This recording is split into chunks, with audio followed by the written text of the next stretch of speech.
Hello, and welcome to this episode of Flyby, presented by the National Model Aviation Museum. I'm your host, Claire.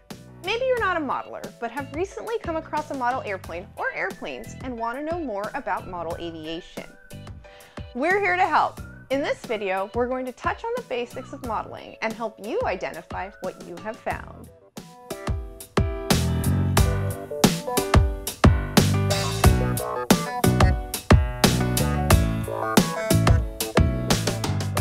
There are four types. Three of them are based on how the airplane is controlled when it is flown. Free flight models, which are not controlled by the pilot once in the air. Control line models, which are flown attached to guide wires that a pilot directs during flight. And radio control, which are directed in flight by radio signals sent between the pilot's transmitter and a receiver in the model airplane. Lastly, there are static models. These are slightly different from the other three because they are built exclusively for display purposes and are not meant to fly at all. It is important to note that not all model airplanes are designed to be a smaller version of a full-size aircraft. In fact, most models are simply built to fly well, and in order to do so, they need to be designed specifically for their own type of flight. As such, you'll see a lot of models that don't have a real airplane equivalent, and that's okay. Disclaimer, there is a lot of complexity, detail, and events flown within the world of model aviation, and this guide is meant as an introduction to what the museum is asked about most frequently, and is not intended as a full review of every possible thing that you might come across. First, we'll take a look at control line models, which are the easiest to identify.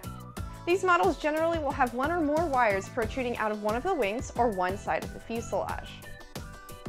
These wires are the connection point between the interior mechanisms and the much longer wires that would have been attached to the airplane before flight that the pilot uses to control the model.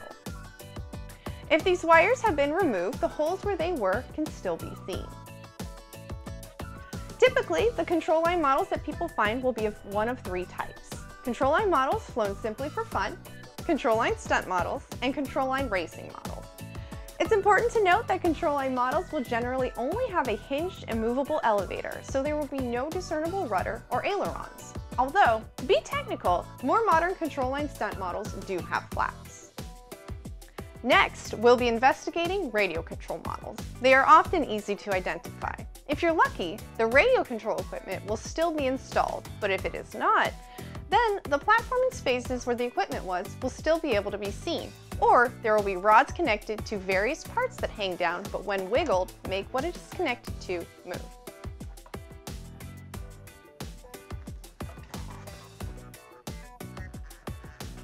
Another clue is an on-off switch somewhere on the outside of the fuselage. Radio control models will always have a discernible hinged rudder and might have discernible hinged elevators and ailerons. The most common RC models you'll come across are those flown for fun, and these can vary greatly in size, shape, and method of construction. Lastly, here's how to identify free flight models. Free flight models will not have any of the discernible hinged flight surfaces that RC models have. They are going to have complicated wings with dihedral and polydihedral, and often, but not always, these wings will be set above the fuselage.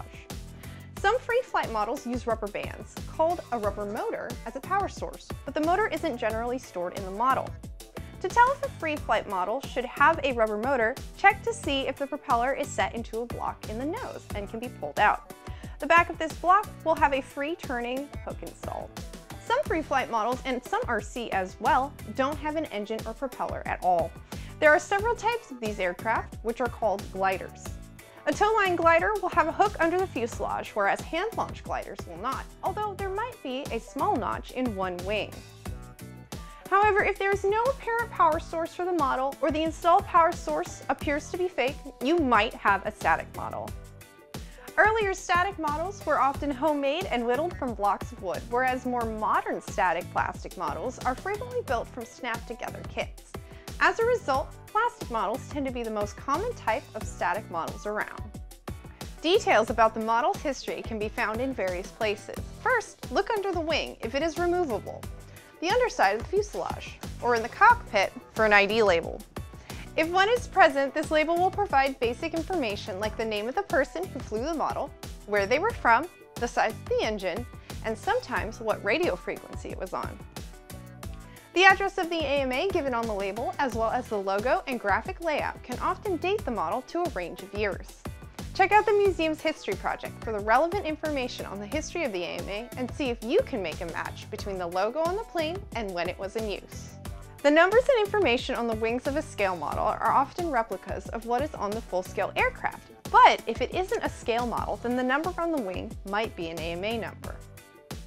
Go ahead and get in touch with the museum staff and we'll look it up for you, but be advised. Membership records are often incomplete, and the amount of information available varies on a case-by-case basis. You might also find then the name of the model, club or contest decals on the plane, along with the decals advertising the products used in its construction. All offer clues to how the model was built, where the model was built, and when it was flown. Again, museum staff will happily do research on these or provide more information on them as necessary. The more documentation you provide to us, the easier it will be for us to research it. So please, send us lots of photos and any information that could lead us towards solving the puzzle behind your mystery model. Hopefully this gets you started on figuring out what you have. Good luck! Thank you for tuning in to this episode of Flyby. As always, please leave your questions, ideas, and suggestions in the comments section. Follow us on social media for updates on current projects, new donations, and behind-the-scenes historical air modeling information. We always appreciate your feedback. If you notice any discrepancies in the information provided or you have additional information, please email us at museum@modelaircraft.org.